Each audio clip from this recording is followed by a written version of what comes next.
نشر نوبتی برنامه ملاحظه را از تلویزیون تاجیکستان منظورتان می نماییم. در استودیو با شما دلشاد الصمدوف. سلام.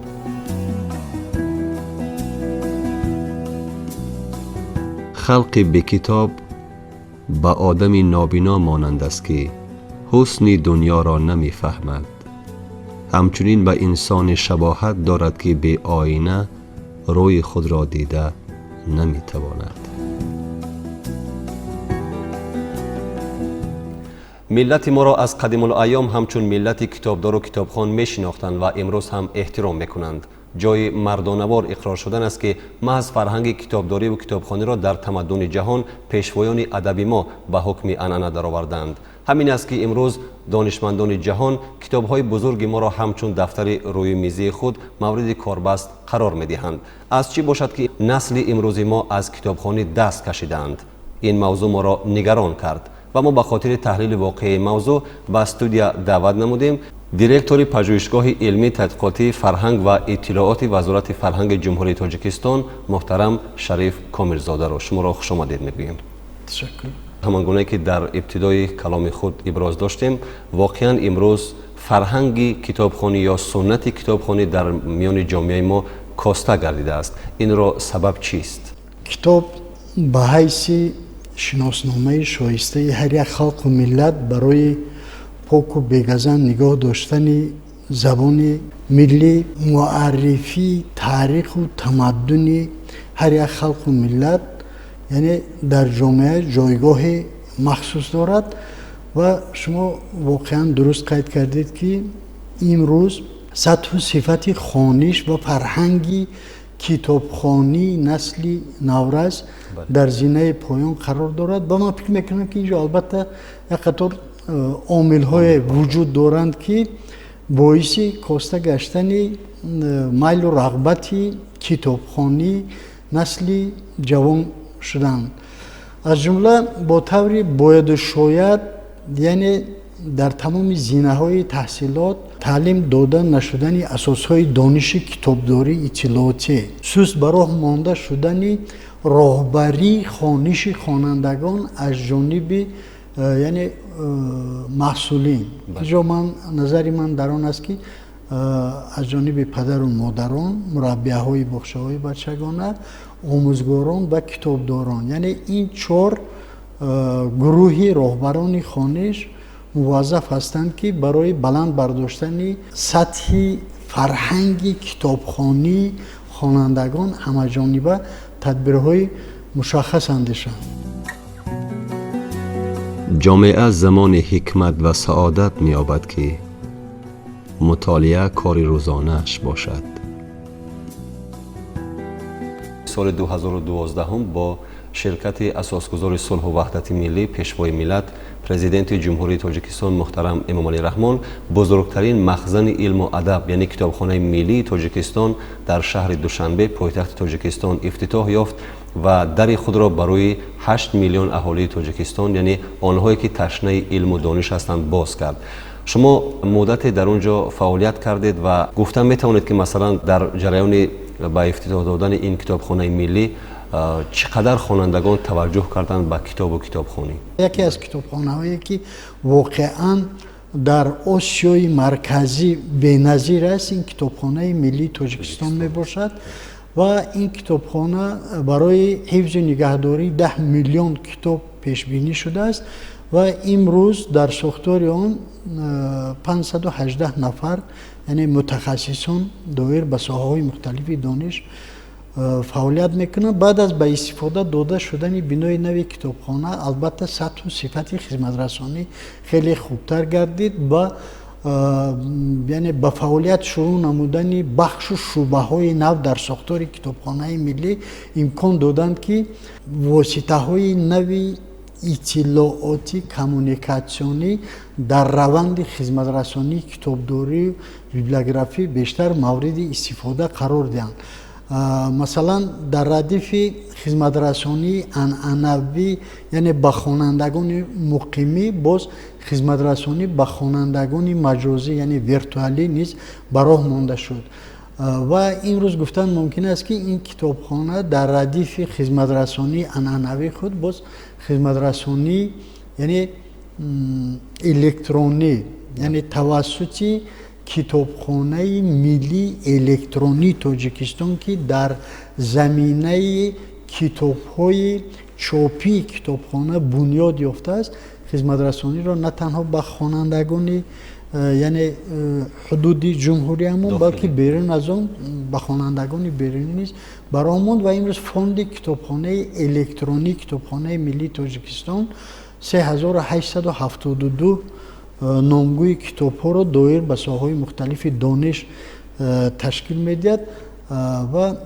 گفتن ممکن است که برای خوب و همه‌جانبه استفاده کردن از فوندهای کتابخانه ملی تاجیکستان و عموما طرز استفاده دستگاه معلومات‌دهی بیبلیوگرافی کتابخانه از جانب بنده کتاب تحت عنوان کتابخانه ملی تاجیکستان دیروز و امروز یعنی دستور برای دانشجویان مکاتب عالی تهیه گردید که توسط این کتابچه اوید با قاعده های استفاده این کتابخانه و طرز و اصول ها و وارد شدن و عموما استفاده همه جانبه کتابخانه یعنی در اینجا پیشنهاد گردیده است و نه تنها خوانندگان بلکه معلمان مکتب های میانه و عالی جمهوری نیز می توانند برای بلند برداشتن فرهنگ کتابخوانی خوانندگان مثال همه جانبه مساعدت نمایند. کتاب بر دنیای تمدن فرمانروایی می کند.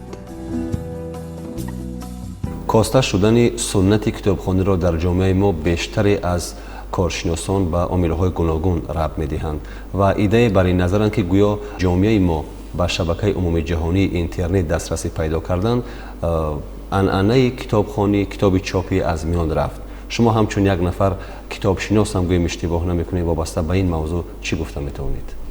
خواننده امروزه با استفاده از وقت موافق یعنی وای میتواند حتی به کتابخانه نآمده توسط فوند الکترونیک کتابخانه میتواند کتاب‌ها را برای مطالعه درخواست نماید یا اینکه مورد مطالعه قرار دهد. البته شما اینجا بینید شکل اینکه نمود خودی خوانش عوض شد، لیکن در برابر این یک چیز رو به نوبت گرفتن ممکن است که وقتی که خوانش هدفناک هست و یا اینکه برای خوانش بیرون از صنف از جانب آموزگاران روی خط ادبیات پیشنهاد کرده می شود، الکی این گفتن ممکن است این خوانش مقصدناک است. یعنی هم طرز اداره نمایی خوانش قلایتر می شود و هم نتیجه گیری از آن هم برای خود آموزگاران امکانیت شرایط فراهم می آورد و هم برای خود خوانندگان. البته شبکه بین المللی اینترنت در برابر پخش نمودن مواد خواندنی یعنی کتاب‌های الکترونی باز دیگر یعنی صحیفه‌های دارد که برای فرض کردیم تشکلیابی شخصیتی بخصوص خواننده خردسال البته ضرری معنوی میرساند و اینجا ضرور است که قبل از همه راهبران خوانش و متصدیانی که راهبری و عموما روند خوانش خردسالان را زیر نظارت میگیرند باید حتما با پهلوهای نازک این مسئله توجه ظاهر نمایند. یعنی با خوانندگان فقط آن صحیفه های اینترنتی توصیه داده شود که خاراکتری علمی معرفتی داشته باشند و برای تشکلیابی یا اینکه تکمیل سطح دانش تخصصی و یا اینکه فنی خواننده مساعدت نماید. درست گفتید. مثلا ببینید که امروز شبکه عمومی جهانی اینترنت برای تمام نسل کشور ما دسترس است. خب اگر در کتابخانه ملی فرض کردیم که راهی بعضی سایت ها یا سامانه هایی که مثلا برای نسل جوانی و مفکوره نسل جوانی ما تاثیر منفی میرساند اگر محکم شود یا گرفته شود، اما در فضای آزاد مثلا نسل جوانی ما میتواند توسط تلفن همراه و شبکه جهانی اینترنت داخل شود و از دیگر سامانه ها استفاده کند. منظور من این است که آیا میتواند مثلا اینترنت جایگزین کتاب های چاپی باشد؟ جای خوانش کتاب انعنوی رو خوانش کتاب الکترونی گرفته نمیتونه.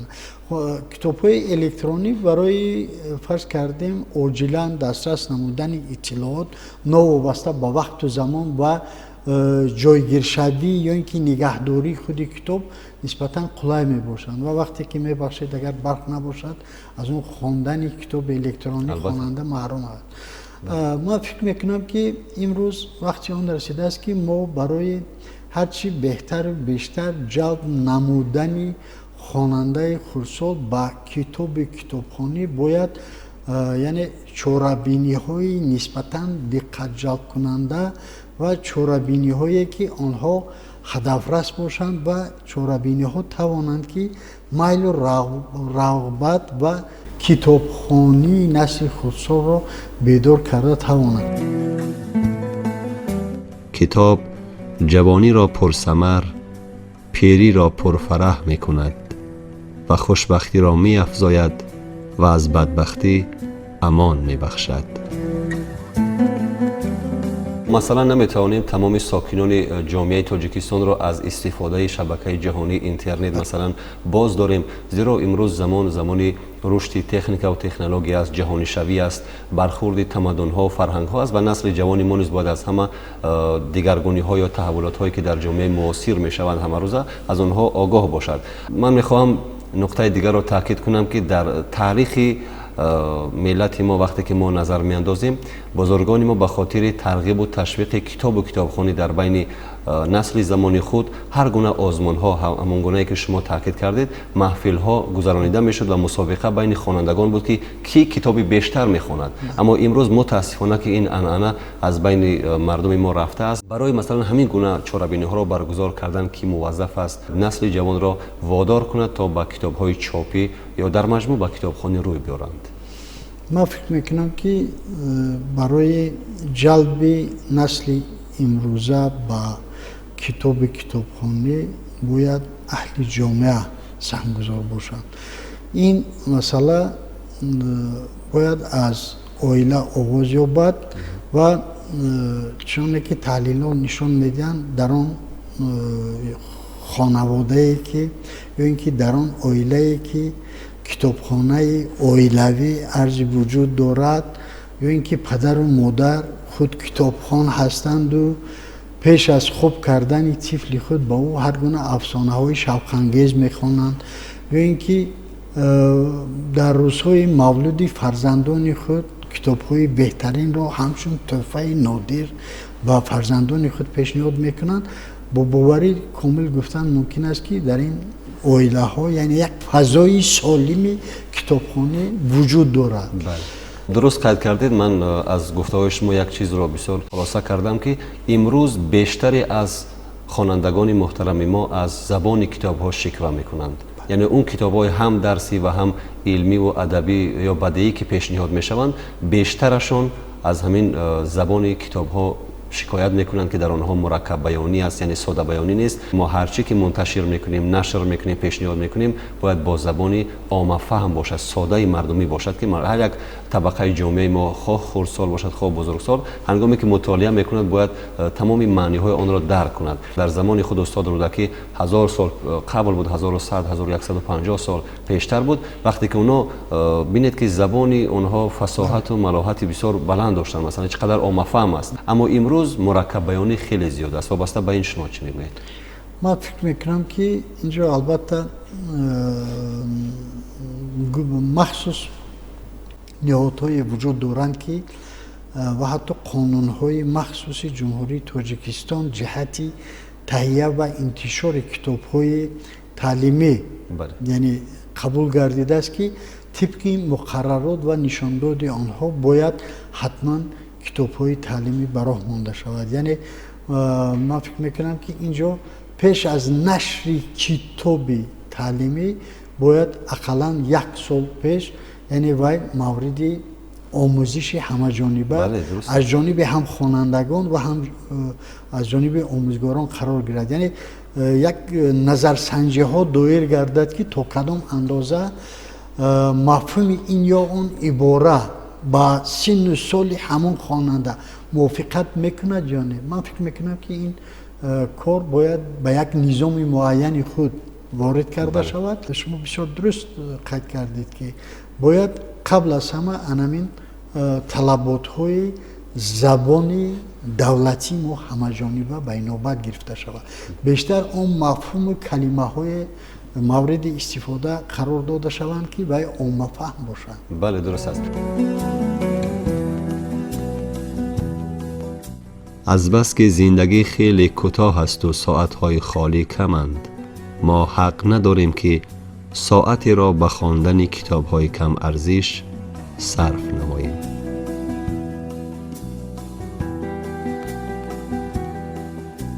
تألیف کردن کتاب این کار سهل و ساده نیست، بسیار زحمت زیاد طلب میکند. اما از گذشته ها ما میدونیم و خوانده ما معلومات داریم که برای منتشر کردن یک کتاب مثلا اون مؤلف کتاب چقدر زحمت ها میکشیدن، سالهای زیاد، 5 سال 10 سال، و ببینید که کتاب شاهنامه در 35 سال و 37 سال نوشته شد و ببینید که اون آوازه جهانی دارد، امروز جهان از اون استفاده میکند. اما بعضی از اونهایی که امروز به میدان علم آمدن متاسفانه در یک سال قریب 2-3 کتاب می نویسند که اونها تنها مقاومه زیبا دارند و داخلشون خالی است. خب برای به نظام در آوردن این کارها ما باید چیکار کنیم؟ چی مسائلی هست که ما باید اینها رو بررسی کنیم؟ یا خوب می شود که مثلا مؤلف همون کتاب قبل از اون که مثلا یک کتاب رو میخواد تهیه کند بگذار که در محاکمه مردم شاید ماند، بگذار که با گروه دانشمندان همکاری کنند. امروز رابطه گمان میکنم یک نقطه ضعفی مثلا بسیار مضمون پس داشتن کتاب‌های ما شاید که همکاری نکردن خود دانشمندان باشد میان یکدیگر، اینها هم شاید عامل‌ها باشند. چی باید کرد برای این؟ بله درست گفتید و من فکر میکنم که باز یکی از سبب‌هایی که نسبتاً خواننده از خوانش دور مانده است، یعنی کتاب موافق داشتن خواننده میباشد.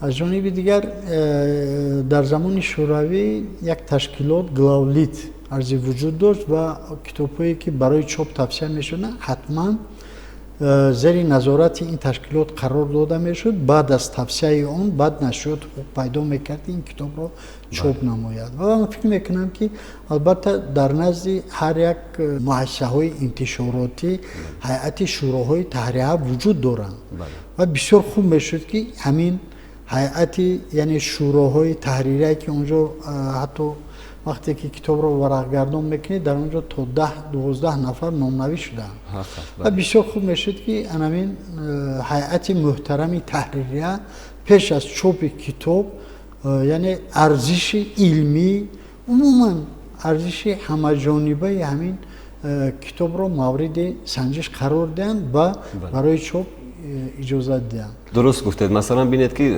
وقتی که در یک کتابی که شاید 30-40 یا 100 صفحه است، 200 صفحه است، انقریب 5-6 نفر هم مؤلف هستند مثلا.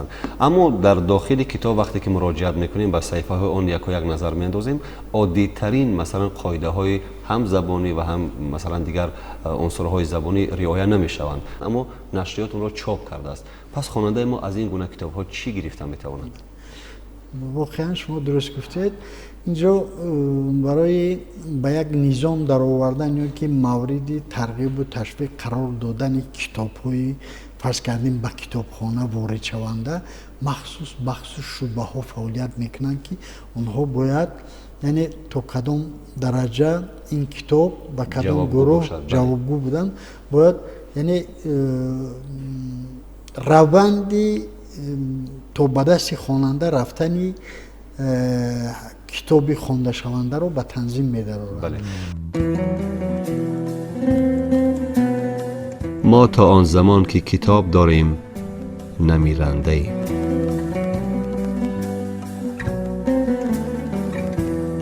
ما درباره نشر کتاب ها خب زبان کتاب ها باز هم در برنامه های بعدی برمیگردیم. من امروز که درباره کتابخوانی یا از کتابخوانی کنار ماندن نسل امروز صحبت میکنیم، یک عنعنه بسیار خوب امروز در مردم غرب است.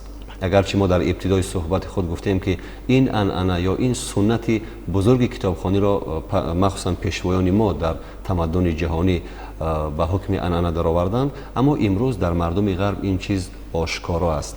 هنگامی که به سفر میبرند به این یا آن منطقه در داخل نقلیات و یا هنگام استراحت در باغ‌های فرهنگی و فراغتی میبینیم که در دستشان روزنامه یا کتابی هست همراه خود دارند و در موردهای ضروری از آن استفاده میکنند.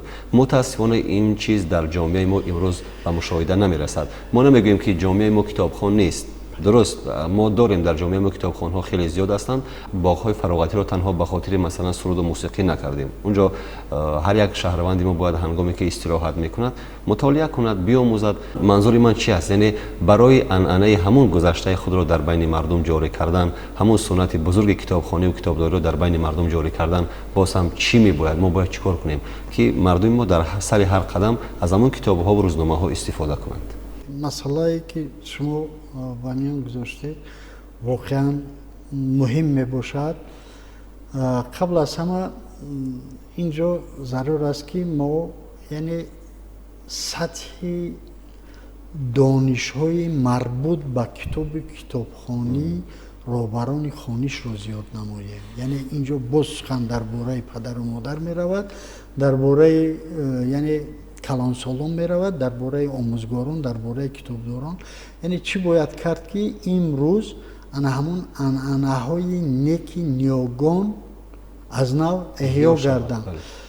یعنی مثلا ما رو ضرور است که همه روزه و همه ساعته قبل از همه در ردیف با غذای مادی تامین نمودن فرزندان خود، یعنی در یک طرف دسترخوان خاندان خود باید جایگاه غذای معنوی کتاب رو باید معین کنیم. البته یعنی این وقتی که ما در عائله جهت خوانیش و ترغیب کتاب به تفاوت نباشیم، یعنی همه روزه با این یعنی با فرزندان خود سر کار گیریم و در مکاتب میانه، مکاتب عالی اساسهای دانش کتابداری درست یعنی مقصدناک تعلیم آنها براه مانده شود. با باوری تام گفتن ممکن است که یعنی مردم ما علاقه میتواند به همون عنعنه های نیکی نیاگان خود روی بیارد. منظور ما این نیست که مثلا در جامعه ما مردم کتابخوان نیست یا اینکه جامعه ما کاملا از کتاب دست کشیدن، اما همون نسل امروزی که از کتاب دست کشیدن آنها باعث نگرانی ما است که قسمت از آنها مثلا در تجربه ما نشان داد در دهات جایها زمانی که یک روزنامه نشر میشد و یک خانواده که زیاد بود روزنامه رو دسترس میکرد و همسایه ها مراجعت میکردن که تو اگر این روزنامه رو کاملا تمام کردی پس به من میده من بخونم. اما امروز این عنعنه نیست. و چیزی دیگر زمانی که مثلا ما خردسال بودیم پدر ما مادرای ما یا بابا و بیبی های ما افسانه ها نقل میکردن، قصه و روایت ها میگفتن و محض محبت قصه خوانی و روایتگویی های آنها ما را با کتاب وصل کرد، پیوست کرد و امروز ما به دنیای کتاب وارد شدیم و ما باید این عنعنه ها را در جامعه تاجیکستان، در خانواده های تاجیکستان مثلا در عائله های تاجیک باید که جاری کنیم و پدر و مادران جوان بیشتر باید به این چیز توجه کنند. و باز هم یک نقطه ضعف دیگر همین است که امروز بانوان ما از تحصیل خود را دور میگیرند و دانشگاه و دانشکده ها داخل نمیشوند و شاید که یک نقطه ضعف دیگر هم همین باشد، زیرا که پدر همه روز پای کار است و برای قوت لایمود پیدا کردن پای زندگی است، اما مادر در خانه است. مادر میتواند که با تعلیم و تربیت نسل امروز مشغول شود. خب برای این عنعنه را باز هم درمون خانواده ها جاری کردن باز هم چی عاملی هست که میتواند که مساعدت کند؟ واقعا شما درست قید کردید که اساس و ریشه تعلیم و تربیت در عائله از مادر دست مادران است و بیشتری وقت خود را مادران با کودکان خود یعنی میگذرانند و البته وقتی که سطح دانش مادر که سست است یا اینکه در زینه پایان قرار دارد و امکانات تعلیم و تربیت فرزند خود را درست براه مانده نمیتواند. به این خاطر بسیار البته خوب میشد که در مکتب های میانه با تعلیم دانش های علاوگی نسبت مسلح گردانیدن فرض کردیم دختر بچه ها با اون دانش هایی که برای تربیه کودک ضرور است بیشتر هرچی با این دانش ها مسلح گردانیم. یعنی رسالت اساسی یعنی اون دختر بچه در آینده همچون یعنی تربیتگر اساسی فرزندان در اویله به شمار می رود و من فکر میکنم که یعنی بلند برداشتن سطح صفتی دانشندوزی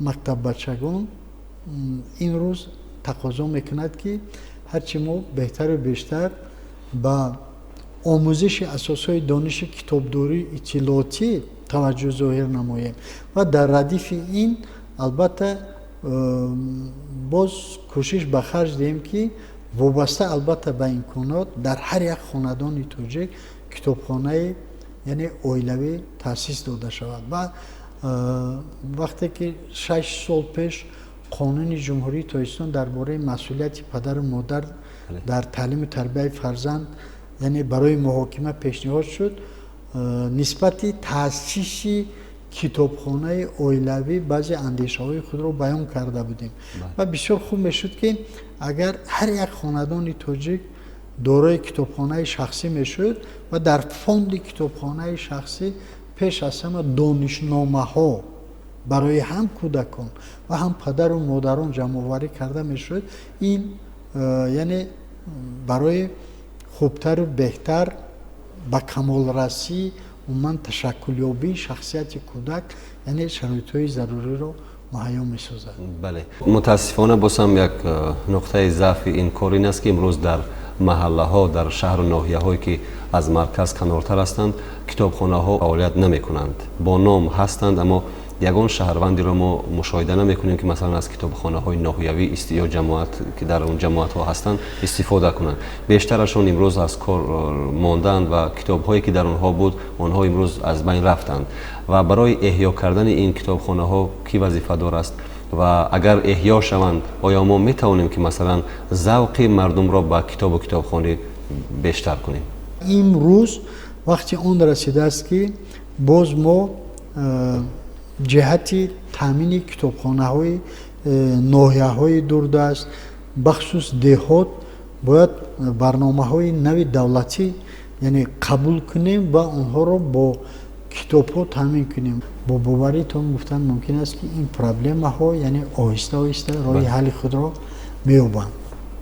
تشکر زیاد. البته ما در این سمت حرکت های نو آغاز کردیم و حکومت جمهوری تاجیکستان نیز با خاطر تامین کردن مردم شریف تاجیکستان با کتاب های تازه نشر و کتاب هایی که امروز نیاز مردم ما است وابسته به زمان موافق هستند تلاش های زیاد میکنند و افتتاح بزرگترین کتابخانه در تاجیکستان کتابخانه ملی هم یکی از اقدام های نجیب و قدم استوار در راه رسیدن به هدف های فرهنگی تاجیکستان است و پیشوای ملت هم امروز کوشش میکنند که به خاطر مردم شریف تاجیکستان و معرفت ناکی جامعه تاجیکستان تمام زمینه ها را فراهم بیارد و امروز معارف هم یکی از در سیاست تاجیکستان در مد اول است و باید که مسئولین وزارت معارف نیز در این سمت به تفاوت نباشند، باید تلاش کنند که مؤسسه های تعلیمی را مؤسسه های عالی و میانه را با کتاب های تازه نشر و از جهت نه تنها مثلا مقاوی زیبا بلکه مضمون زیبا و بلند داشته باشند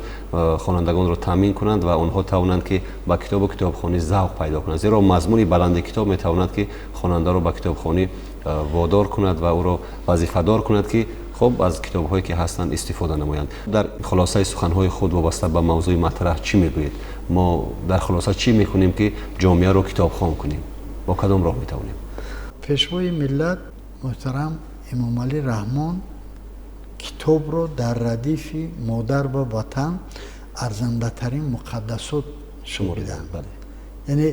یعنی من فکر میکنم که این بلندترین بهاگذاری به نقش و منزلت کتاب است و چقدر که ما با کتاب کار میبریم یا که کتاب رو مورد استفاده قرار میدیم با باوریتون گفتن ممکن است که همون قدر ما در حل و فصل بیشتری معماهای موجوده یعنی کامیاب میگردیم. بله. خلق به کتاب با آدم نابینا مانند است که حسن دنیا را نمیفهمد، همچنین به انسان شباهت دارد که به آینه روی خود را دیده نمیتواند. البته برای ساختن یک جامعه مدنی پیش از همه اخلاق مدنی لازم است و اخلاق مدنی این منشأ میگیرد از کتاب و کتاب خواندن و واقعا از کتاب خواندن کسی بیمار نشد و اما آنهایی که از کتاب فرار کردند به مانع‌های زیاد دچار شدند، زیرا کتاب یک چراغی هست که انسان را در همه مشکلی ها راهنمایی میکند، نورپاشی میکند نزد راه او و او میتواند که از همه مانع ها با خوشی برآید. و برای یک صحبت صمیمی بسیار تشکر میکنم و امیدوار هستم این ملاحظه گذاری های ما، این اندیشه گذاری های ما و این دیدگاهی که امروز ما اطراف این موضوع کردیم به ذهن مسئولین میرسد و آنها به خاطر آینده نسل نو است، به خاطر آینده این مرز و بوم، این وطن، این ملت که برابر نام مادر است تلاش میکنند، زحمت میکشند، زیرا گذشتگان ما که به ما چیزهای زیاد به میراث گذاشتند و امروزیان هم باید کوشش کنند که برای نسل آینده یک چیزی به میراث گذارند. بینندگان عزیز، اینجا میرسیم به انجام برنامه ملاحظه و یادآور میشیم که در صحبت ما بودند دیرکتور پژوهشگاه علمی تحقیقاتی فرهنگ و اطلاعات وزارت فرهنگ جمهوری تاجیکستان محترم شریف کاملزاده. بار دیگر خوش آمدید. تا ارتباط بعدی، خیر بینندگان عزیز.